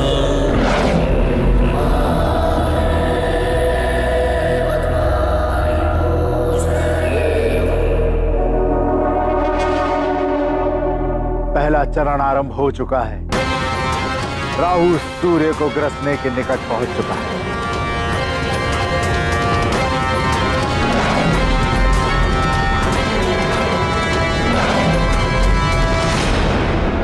इस काल स्तंभ से पड़ती हुई ये छाया और इस आकर्षण कवच पर आती जाती ये चमक, इसका अर्थ है राहु सूर्य की ओर निकल पड़ा है। शीघ्र ही सूर्य ग्रहण होगा। हाँ ससुर जी, ग्रहण काल का अंधकार इस आकर्षण कवच को अनेकों मायावी शक्तियों से संपन्न कर देगा। ये कवच सिद्ध हो जाएगा और अवश्य ही ये कवच मुझे अद्भुत शक्तियों का स्वामी बना देगा, स्वामी बना देगा, स्वामी बना देगा, स्वामी बना देगा, बना देगा।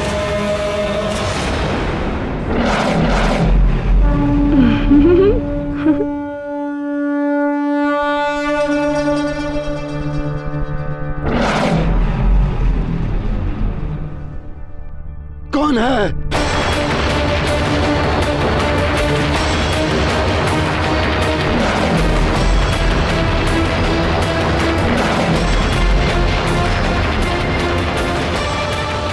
कौन है जो सूर्य ग्रसने के मुहूर्त पे बाधा बन मेरे मार्ग के बीच आ रहा है? ओफो, अब पुनः कोई रोकने आ गया मुझे।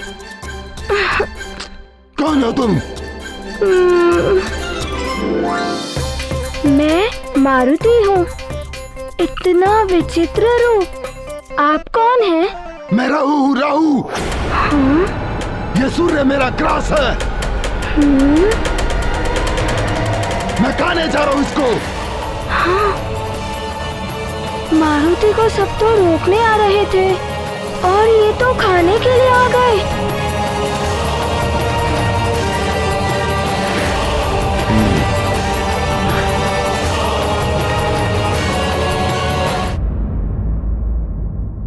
ये मेरा ग्रास है। हाँ? मैं खाने जा रहा हूँ इसको। मारुति को सब तो रोकने आ रहे थे और ये खाने आ गए। हाँ?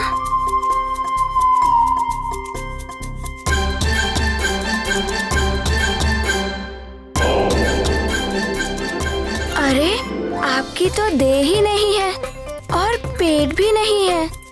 आप क्या करेंगे उसे खाकर? किस पेट में ले जाकर पचाएंगे उसे?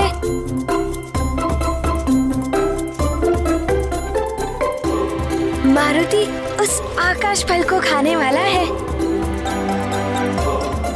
मारुति को बड़ी तीव्रता से भूख लगी है और उसी कारण माँ भी बहुत दुखी है। कुछ भी हो, मैं उसे खाऊं, बचाऊं या कुछ भी करूं, इससे तुम्हें कोई सरोकार नहीं। इसमें तुम्हारा कोई अधिकार नहीं। ये मेरा ग्रास है, मेरा। उसमें सिर्फ और सिर्फ मेरा अधिकार है। ओहो, अरे समझते क्यों नहीं? आपका तो पेट भी नहीं है और देह भी नहीं है।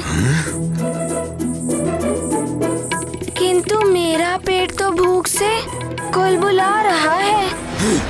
लगता है ये उद्दंडी बालक ऐसे नहीं मानेगा। इसे दंड देना ही पड़ेगा।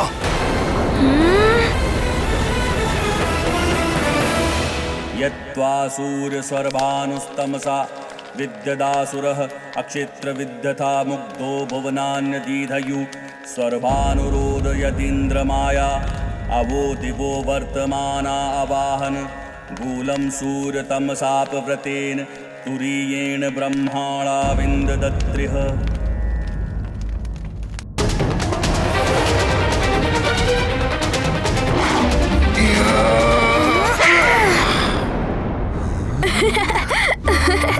मारुति को भूख लगी है और आप मारुति को हंसा रहे हैं।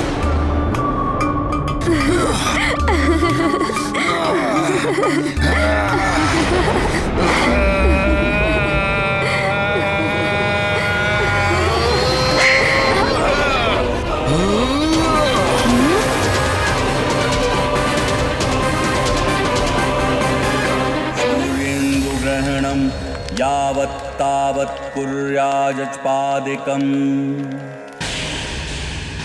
बस कुछ क्षण और प्रतीक्षा। सूर्य ग्रहण होते ही कवच में सिद्ध मायावी शक्तियां आना आरंभ हो जाएंगी।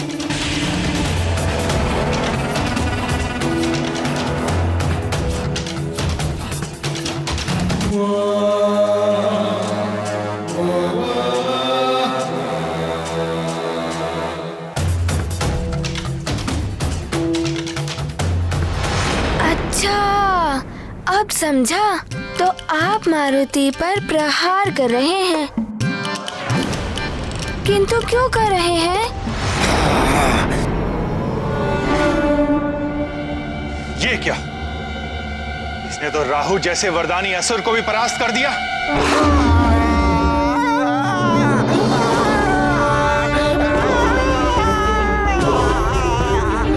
मारुति का आकाश फल।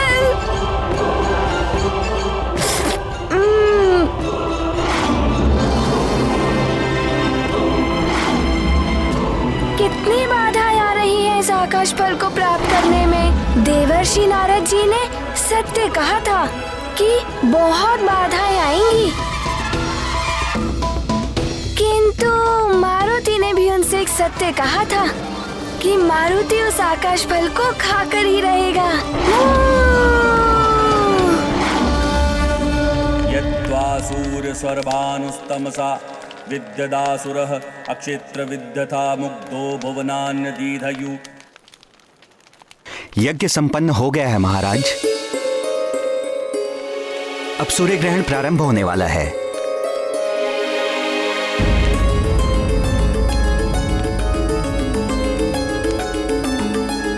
सैनिकों को तो अब तक मारुति की सूचना लेकर आ जाना चाहिए था।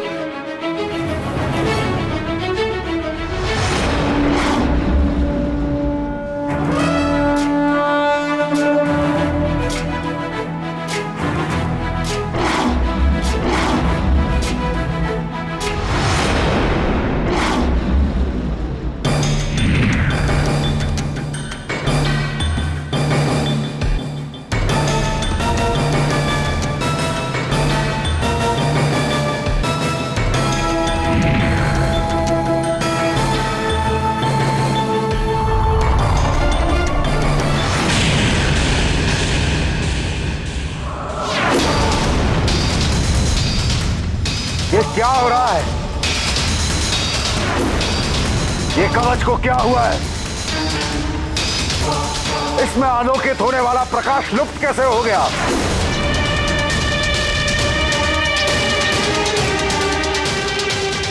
आश्चर्य है दशानन, ग्रहण का समय हो चुका है, किंतु ग्रहण अभी आरंभ नहीं हुआ। छाया भी अपने स्थान तक पहुंच चुकी है, किंतु ग्रहण का कोई लक्षण नहीं दिखाई दे रहा है।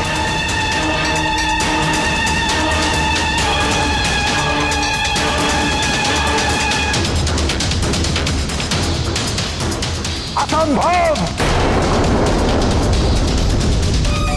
राहु द्वारा सूर्य को ग्रसने का समय व्यतीत होता जा रहा है। राहु, कहां हो तुम? ग्रहण काल आरंभ हो चुका है, किंतु सूर्य चमक रहा है।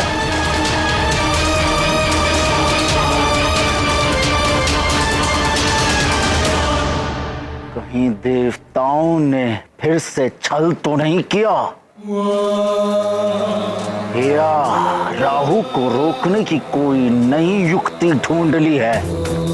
ये देवता भली भांति जानते हैं कि चंद्र ग्रहण और सूर्य ग्रहण के समय ही असुर अपनी असुरी शक्तियों में वृद्धि करने के लिए मायावी यज्ञ और विधान रचते हैं। यदि यह सत्य है कि सूर्य ग्रहण रोकने में देवताओं ने प्रयास किया है, तो महादेव की सौगंध, दशानन के कोप का भागी बनना पड़ेगा तुम्हें। पुरोहित जी, ये कैसे हो सकता है? पहले कभी नहीं सुना कि सूर्य ग्रहण अपने निर्धारित समय पर आरंभ ना हुआ हो। महाराज, वो युवराज क्या हुआ मेरे पुत्र मारुति को? क्या हुआ मेरे लाल को? महारानी जी, युवराज के मित्रों ने बताया है कि युवराज सूर्य को आकाश का फल समझ के उसे खाने के लिए गए हैं। मारुति, मुझे पहले ही आभास हो रहा कि एक न एक दिन अबोध मारुति की अद्भुत शक्तियां उसे संकट में घेर देंगी। मारुति!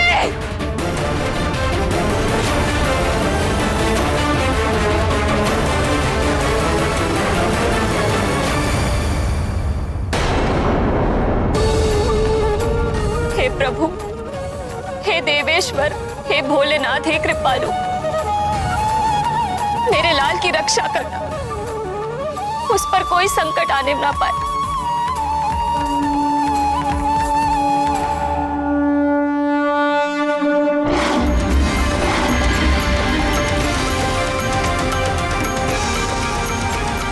चलो आए मेरे साथ देवराज इंद्र, चलो आए राहु के साथ, संधि का उल्लंघन किया गया है।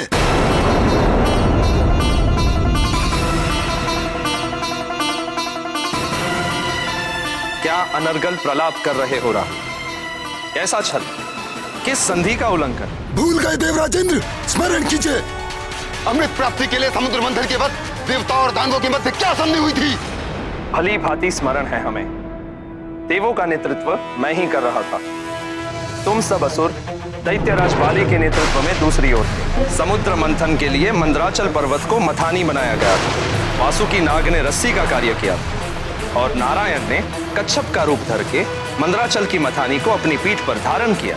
समुद्र के गर्भ से सबसे पहले हलाहल विष निकला। उस हलाहल विष के प्रभाव से चारों ओर हाहाकार मच गया था। पूरा संसार विष के प्रभाव से नष्ट होने लगा था। नष्ट। तब महादेव ने उस विष को अपने कंठ में धारण करके संसार की रक्षा की और महादेव नीलकंठ कहलाए। अमृत प्राप्ति के लिए मंथन चलता रहा। इस मंथन से ऐरावत, कल्पवृक्ष, वारुणी, लक्ष्मी, चंद्र, कामधेनु, कौस्तुभमणि आदि अनेक रत्न निकले। और उनमें से कुछ रत्नों को आप देवताओं ने रखा था और कुछ को हम असुरों ने रखा था। मंथन के अंत में धन्वंतरी अमृत का कलश लिए निकले, किंतु तुम असुरों ने बलपूर्वक उनसे वो कलश छीन लिया। तब उस अमृत को देवताओं और असुरों में वितरित करने के विष्णुदेव को मोहिनी रूप धारण करना पड़ा। और ये मोहिनी रूप हम असुरों को अमृत से वंचित रखने की विष्णु की एक चाल थी, और इस चाल को मैं भली भांति समझ गया था। इसलिए मैं देवताओं का रूप धारण करके सूर्य और चंद्रमा के मध्य जाके बैठ गया था। और कपट करके तुमने भी अमृत का पान कर लिया था। हाँ इंद्रदेव, किंतु सूर्य और चंद्र ने मुझे पहचान लिया और दंड स्वरूप विष्णुदेव को सुदर्शन चक्र से तुम्हारा शीश काटना पड़ा था। हाँ इंद्रदेव, और मेरा शरीर दो भागों में विभक्त हो गया था, परंतु अमृत पीने के प्रभाव से मेरे शरीर के दोनों भाग अमर हो गए थे।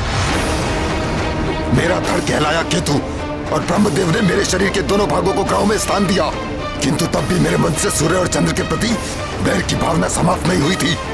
प्रतिशोध लेने की भावना से मैंने सूर्य और चंद्र पर लगातार आक्रमण करना आरंभ कर दिया।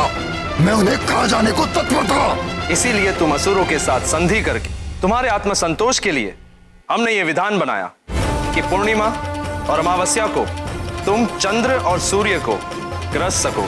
इस विधान के अनुसार आज मुझे सूर्य को ग्रसना था, परंतु अब देवताओं ने मेरे साथ छल किया है, मुझे सूर्य को ग्रसने से रोका है। ये एक अन्याय है जो एक नए देवासुर संग्राम का कारण बन सकता है। ये क्या कह रहे हो राहु? समुद्र मंथन के समय से लेकर आज तक कभी भी किसी ने तुम्हें सूर्य या चंद्र को ग्रसने से नहीं रोका। फिर आज तुम ये कैसे कह रहे हो कि हमने उस संधि का उल्लंघन किया है? आप देवों ने किसी वानर बालक को भेजा है जिसने मुझे सूर्य तक पहुंचने ही नहीं दिया।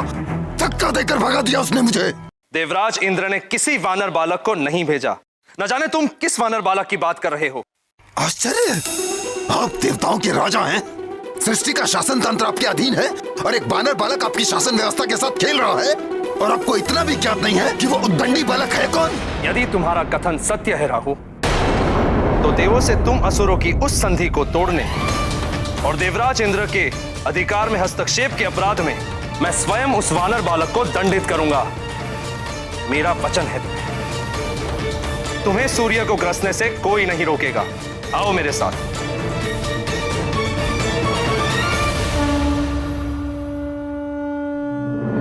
अच्छा, तो ये है वो आकाश फल। कितना बड़ा है।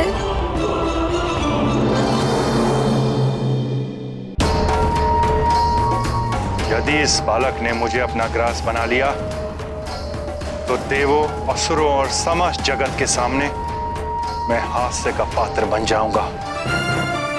इसे किसी भी युक्ति से रोकना होगा।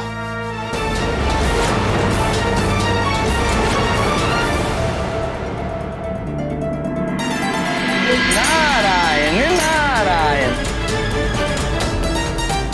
कालदेव, अग्निदेव, वरुण देव, आपका अभिमान तो चूर चूर कर दिया एक बालक ने। इससे तो मारुति की भूख अवश्य मिट जाएगी। सूर्य देव, अब आप भी सजग हो जाइए। ये मुझे निगल नहीं पाएगा। भले ही इसने काल देव को अपना देव विस्तारित करके पराजित किया था, किंतु मेरे साथ इस बालक का ऐसा करना असंभव है। अब तो मारुति इसे खाकर ही रहेगा। मेरा विस्तार तो बहुत अधिक है। इतना दूर आना पड़ा मारुति को इसे खाने के लिए। मारुति का आकाश फल, ये तो बड़ा ही अद्भुत है। मारुति अभी ये खाएगा। ये आकाश फल तो बढ़ रहा है।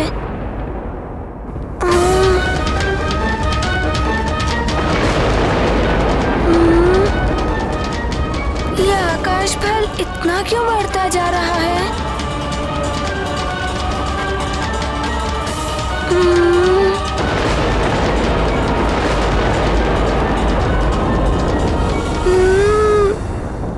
अरे ये तो बढ़ता ही जा रहा है।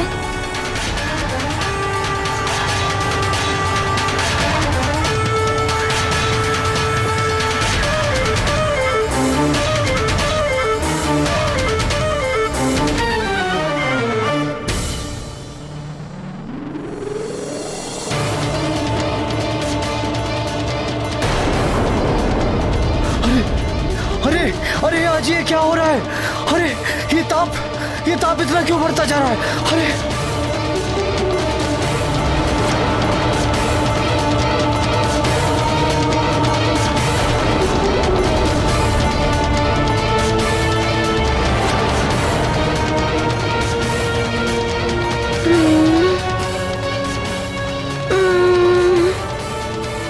क्या करे मारुति? इसे तो पता है कि मारुति को कितनी तीव्र भूख लगी है, इसीलिए ये बड़ा हो रहा है। देवर्षि नारद जी ने तो बड़ा ही अच्छा फल दिखाया है।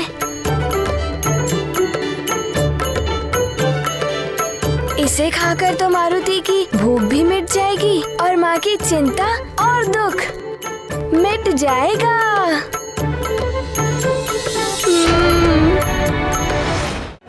अब तो मारुति को इस आकाश फल को खाने के लिए अपना आकार और अधिक बढ़ाना पड़ेगा।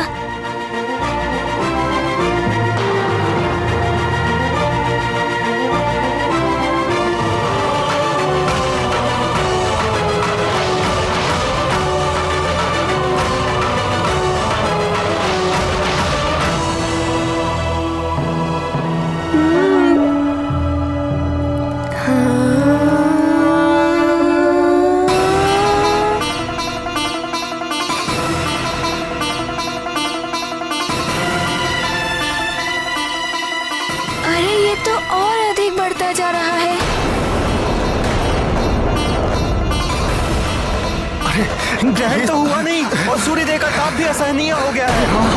ताप तो बढ़ता ही जा रहा है। इस पानी का ताप तो बढ़ता ही जा रहा है। प्रलय तो नहीं आने वाला है। यहाँ प्रलय तो नहीं आने वाली है।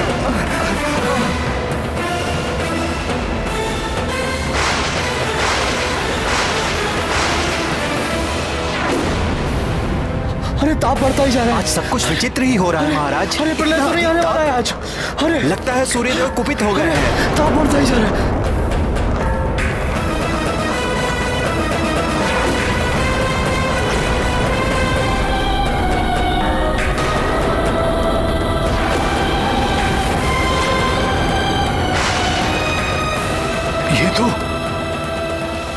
लक्षण दिखाई दे रहे हैं।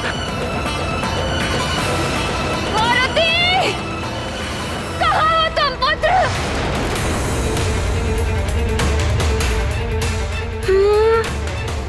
ये आकाश फल तो कितना बड़ा हो गया।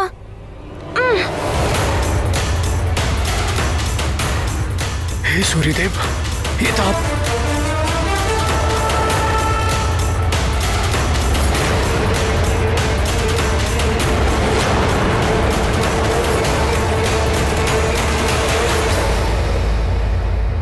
हे महादेव, ये तो अनर्थ होने जा रहा है। सूर्यदेव एक सीमा तक ही अपना आकार बढ़ा सकते हैं। अपनी मर्यादा से अधिक आकार बढ़ाएंगे तो उनमें विस्फोट हो जाएगा। वे स्वयं खंडित हो जाएंगे और खंडित हो जाएगा उनका सूर्यलोक। असमय ही सृष्टि में प्रलय आ जाएगी Mahadev. For more updates, subscribe to our channel, click the show links and enjoy watching the videos.